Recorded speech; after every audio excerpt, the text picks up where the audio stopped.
사도신경. 나는 전능하신 아버지 하나님, 천지의 창조주를 믿습니다. 나는 그의 유일하신 아들, 우리 주 예수 그리스도를 믿습니다. 그는 성령으로 잉태되어 동정녀 마리아에게서 나시고 본디오 빌라도에게 고난을 받아 십자가에 못 박혀 죽으시고 장사된 지 사흘 만에 죽은 자 가운데서 다시 살아나셨으며 하늘에 오르시어 전능하신 아버지 하나님 우편에 앉아 계시다가 거기로부터 살아있는 자와 죽은 자를 심판하러 오십니다. 나는 성령을 믿으며 거룩한 공교회와 성도의 교제와 죄를 용서받는 것과 몸의 부활과 영생을 믿습니다. 아멘.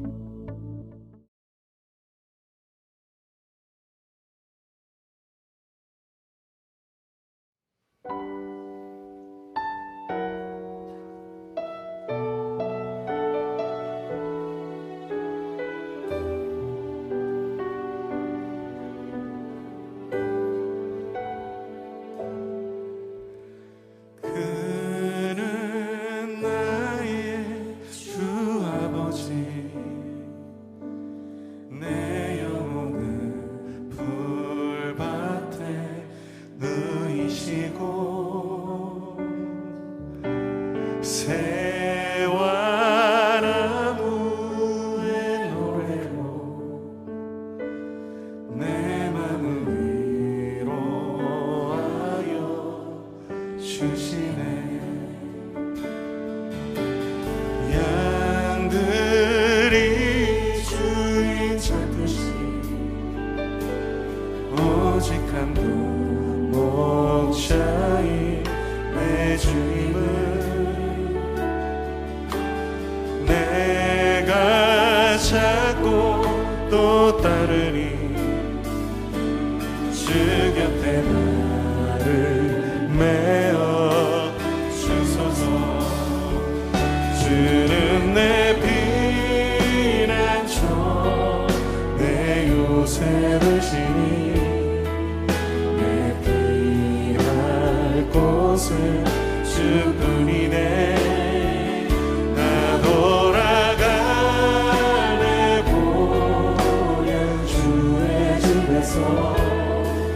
내 주님 맞아 주시니. 양들이 주인 찾듯이 양들이 주인 찾듯이 오직 한 분 목자인 내 주님을 내가 찾고 또 따르니 주 곁에 나를 메어 주소서. 주는 내 피난처 내 요새 되시니 내 피할 곳은 주뿐이네.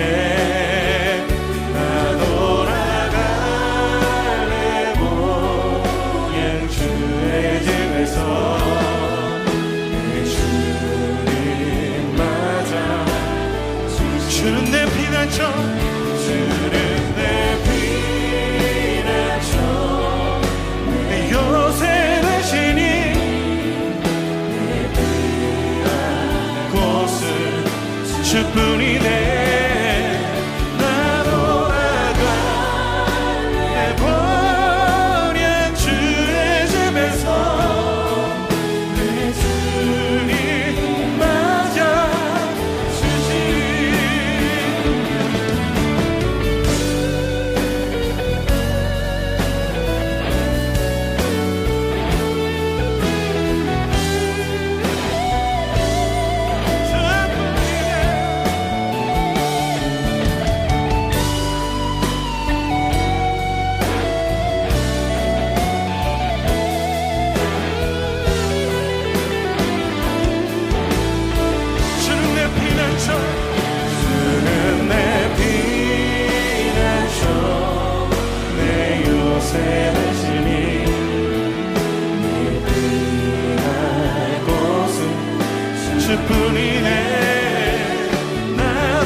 네, 오늘 말씀은 사무엘상 17장 45절, 사무엘상 17장 45절 말씀 함께 읽겠습니다. 다윗이 블레셋 사람에게 이르되 너는 칼과 창과 단창으로 내게 나아오거니와 나는 만군의 여호와의 이름 곧 내가 모욕하는 이스라엘 군대의 하나님의 이름으로 내게 나아가노라. 아멘.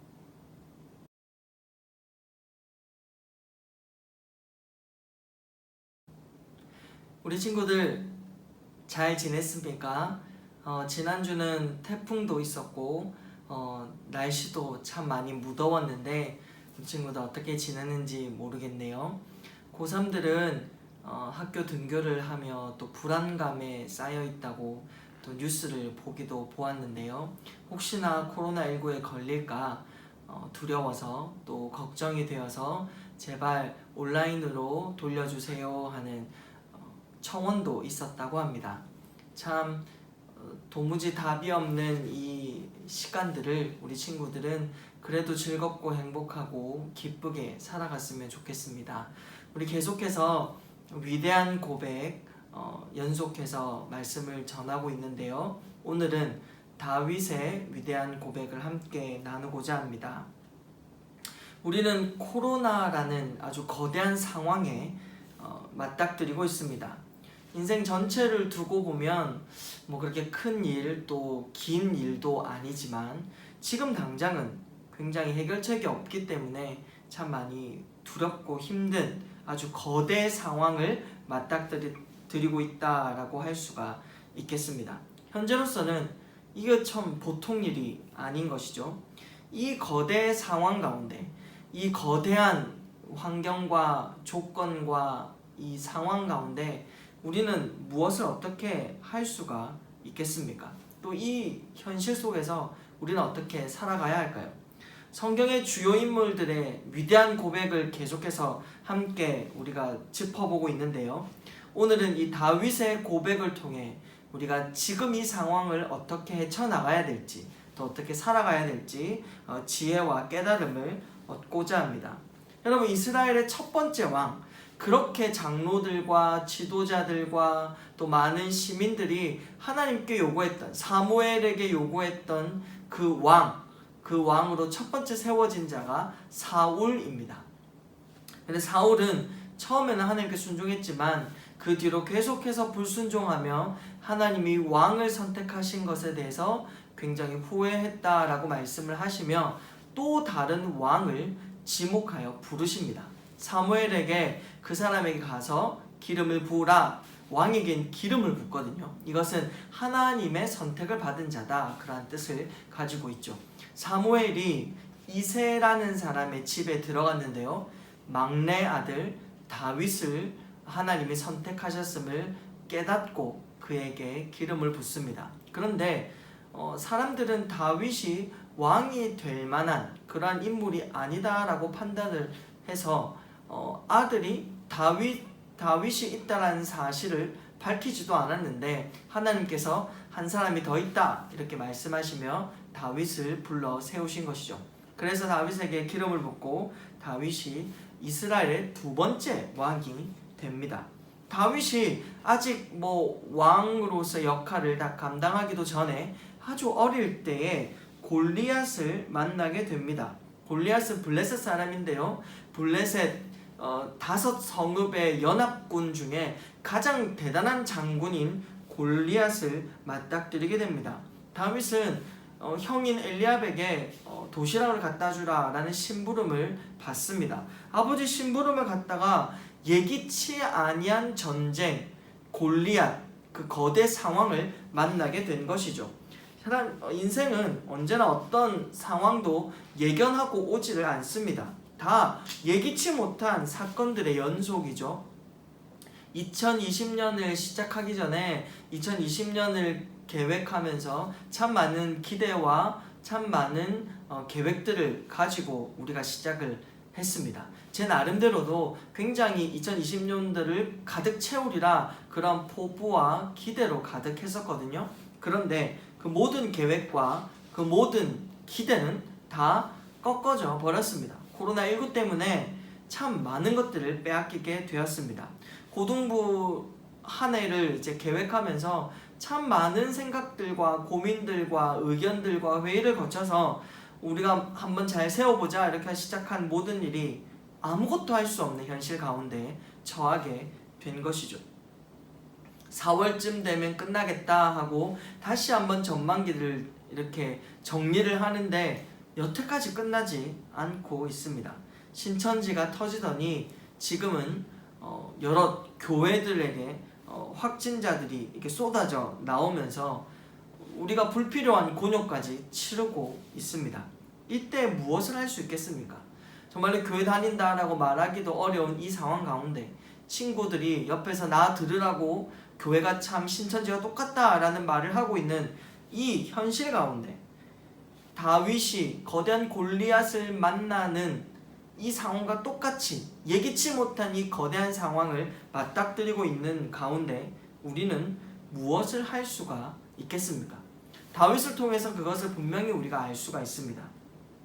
다윗은 골리앗 앞에 섭니다. 자기가 한번 이겨보겠다 하고 사울 왕에게 당당하게 말을 하죠.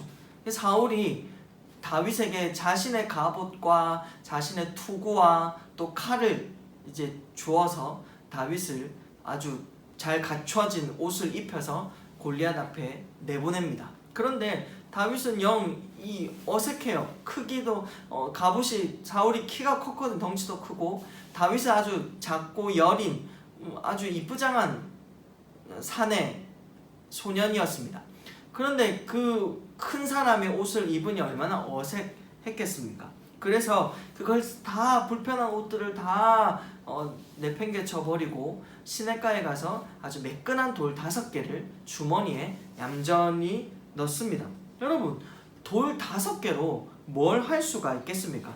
한자의 학자들은 그 돌의 크기가 굉장히 컸다. 한데 누가 이렇게 던져서 사람이 맞으면 죽을 만큼 그렇게 큰 돌이었다라고 말하지만 돌 5개를 주머니에 넣었다라고 말을 할 때에 그렇게 크기가 컸다라고 생각은 들지가 않습니다. 그냥 다윗이 평소에 양을 칠 때 늑대가 오거나 맹수들이 올 때 그것들을 쫓기 위해 행했던 그 물맷돌을 던져서 쫓아버렸던 그것들을 생각해서 돌 5개를 주머니에 이렇게 넣거든요.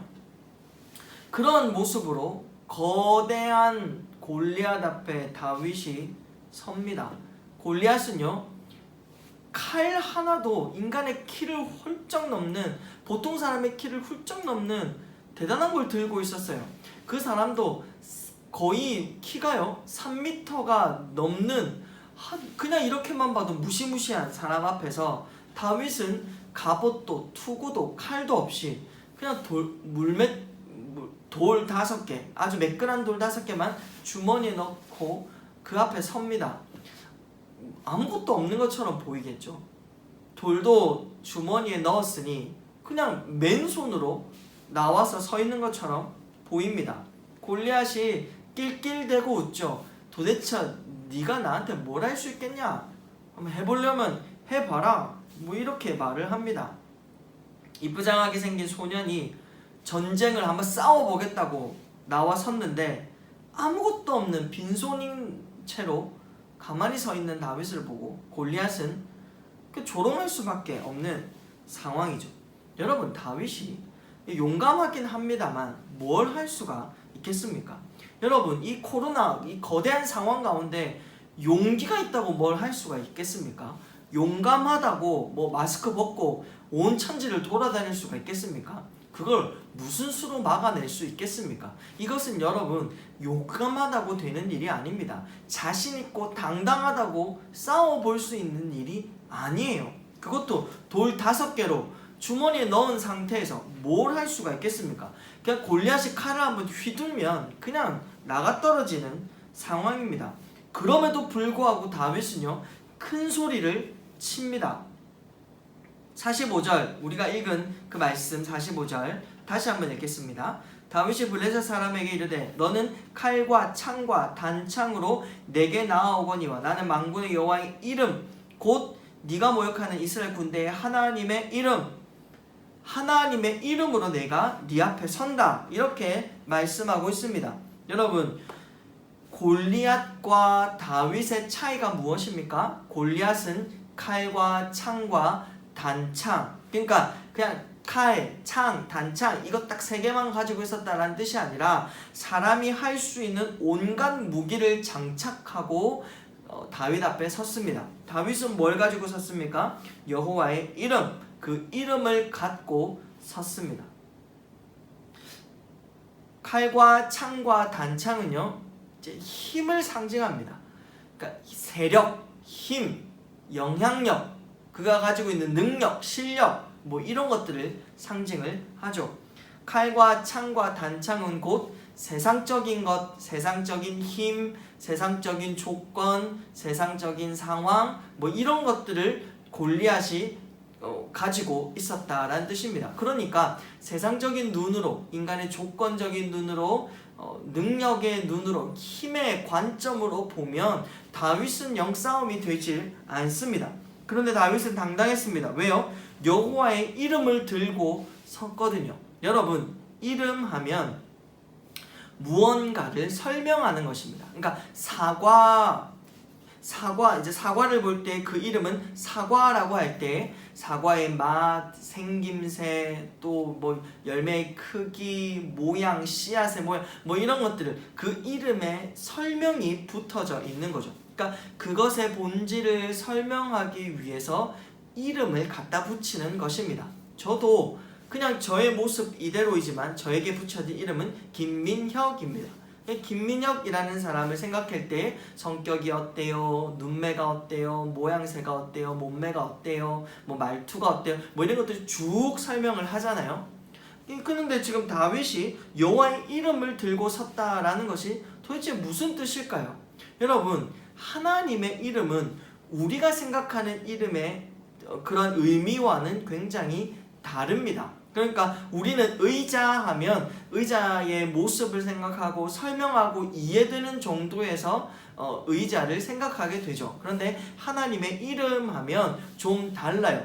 모세가 하나님의 이름을 물었을 때 하나님이 자신의 스스로의 이름을 내가 있다, 나는 스스로 있는 자, 내가 있다 라는 그 이름을 모세에게 가르쳐 주셨어요. 그러니까 하나님의 이름은요, 내가 있다라는 뜻이에요. 여호와 하나님, 이것은 내가 있다. 그러니까 우리가 말하는 이름은 무언가 설명을 낼 수 있지만 하나님의 이름은 지금 있다. 내가 살아 있어서 이 역사를 주관하고 이 역사의 왕이고 이 모든 세계의 통치자이다 라는 뜻을 가지고 있습니다. 그러니까 우리는 이름하며 어떤 걸 설명해내지만 하나님의 이름은 곧 거기에 하나님이 계신다라는 뜻입니다. 그러니까 여호와의, 만군의 여호와의 이름으로 내가 네 앞에 섰다, 이 말은 무엇이냐면 지금 하나님이 나와 함께 있다, 그러한 뜻입니다. 여러분, 이해가 되시나요? 다윗은요, 자신의 인생을 통해 하나님이 나와 함께 계신다라는 사실을 명백하게 깨닫고 알고 믿었습니다. 그가 양을 칠 때요, 사자와 늑대가 달려들어서, 곰이 달려들어서 그것들의 발톱과 이빨을 뽑을 때도 살아계신 하나님이 나와 함께 있었다라는 인식은 분명하게 있었습니다. 여러분 볼까요? 37절에 보시면 또 다윗이 이르되 여호와께서 나를 사자의 발톱과 곰의 발톱에서 건져내셨은즉 나를 이 블레셋 사람의 손에서도 건져내시리이다. 사울이 다윗에게 이르되 가라, 여호와께서 너와 함께 계시기를 원하노라. 그러니까 만군의 여호와의 이름으로 내가 섰다, 이 말은 무엇이냐? 하나님이 나와 함께 계신다. 여러분, 골리앗과 다윗의 차이는 이것입니다. 골리앗은 세상의 힘은 있고 권력은 있고 대단한 능력은 있었지만 하나님이 없었습니다. 다윗은 단 한 가지의 차이, 하나님이 계셨습니다. 그의 인생과 그의 인생의 처음부터 끝까지 하나님이 있었습니다. 하나님이 계셨다는 것은 하나님이 능력을 베푸시고 하나님이 역사하시고 하나님이 살아계시고 하나님이 함께 하시고 하나님이 은혜 베풀어 주시고 보호하시고 지키시고 하나님이 모든 것을 해결해 주시는 그 하나님이 함께 계셨습니다. 이것이 여호와 하나님의 이름의 대단함입니다. 그분은 설명되시는 분이 아니에요. 이해되시는 분이 아니에요. 우리가 뭔가를 말한다고 해서 그분이 다 해석되는 분이 아니에요. 그분은 그냥 우리와 함께 계신 분입니다. 그래서 여호와의 이름이 뭡니까? 내가 있다. 그냥 그 존재 자체를 밝히시는 게 이름이 되신 거예요. 우리가 예수 그리스도의 이름으로 기도합니다. 이것이 무엇입니까? 그 예수 그리스도가 나와 함께 있다라는 것 아니겠습니까? 여러분, 이것이 차이입니다. 세상의 사람들과 우리의 차이는 이것입니다. 하나님이 함께 있는 인생, 그것이 우리가 가진 대단한 조건입니다. 여러분, 이 코로나 시대에 무엇을 할 수 있겠습니까? 할 수 있는 게 별로 없습니다. 별로 없는 것이 아니라 아무것도 할 수 없습니다. 때려서 부술 수도 없고, 코로나 상황을 뒤바꿀 수도 없고, 우리가 마스크를 안 쓰고 막 돌아다닌다고 해서 코로나 바이러스를 피해 다니는 것도 아니고, 우리가 뭘 이렇게 보호받는 것도 아니고, 다 똑같이 교회에서도 확진자가 많이 나오고 있지 않습니까? 할 수 있는 게 없다 이 말입니다. 그럼에도 불구하고 이런 거대 상황 앞에서도 하나님의 계심은, 하나님이 우리와 함께 하심은 우리가 가장 큰 차이를, 생명과 죽음의 차이를 가르는 대단한 조건이라는 사실을 여러분 깨달아야 합니다. 여러분이 비난을 받고 교회 다닌다는 이유 때문에 사람들이 조롱을 받고, 여러분이 예수 그리스도를 믿는 것 때문에 쭈뼛쭈뼛 움츠러드는, 부끄러워지는 상황이 생길 거예요. 그럼에도 불구하고 그들과 우리의 차이는 하나님의 계심, 하나님의 있음, 우리가 우리의 지식과 우리의 인생과 우리의 설명으로 다 이해되지 아니하시는 그 엄청난 하나님이 우리와 함께 계시다는 사실을 여러분 명백하고 분명하게 믿어야 이 시대를 살아갈 수가 있겠습니다. 골리앗과 같은 코로나19의 이 거대한 상황 가운데 하나님의 있음을 믿으시고 분명하게 우리와 함께 계시는 그 하나님의 이름, 내가 있다 라고 선언하시는 우리의 인생의 자리가 되었으면 좋겠습니다. 여러분의 삶의 현장은 하나님이 이렇게 말하는 자리입니다. 내가 너와 함께 있다. 그것이 여호와의 이름의 의미입니다. 하나님과 함께 오늘도 살아가시고 한 주도 넉넉하게 이기시는 우리 모든 친구들 되시길 주님의 이름으로 축복합니다. 아멘. 주기도문. 하늘에 계신 우리 아버지여, 이름이 거룩히 여김을 받으시오며 나라가 임하시오며 뜻이 하늘에서 이루어진 것 같이 땅에서도 이루어지이다. 오늘 우리에게 일용할 양식을 주시옵고 우리가 우리에게 죄 지은 자를 사하여 준 것 같이 우리 죄를 사하여 주시옵고 우리를 시험에 들게 하지 마시옵고 다만 악에서 구하시옵소서. 나라와 권세와 영광이 아버지께 영원히 있사옵나이다. 아멘.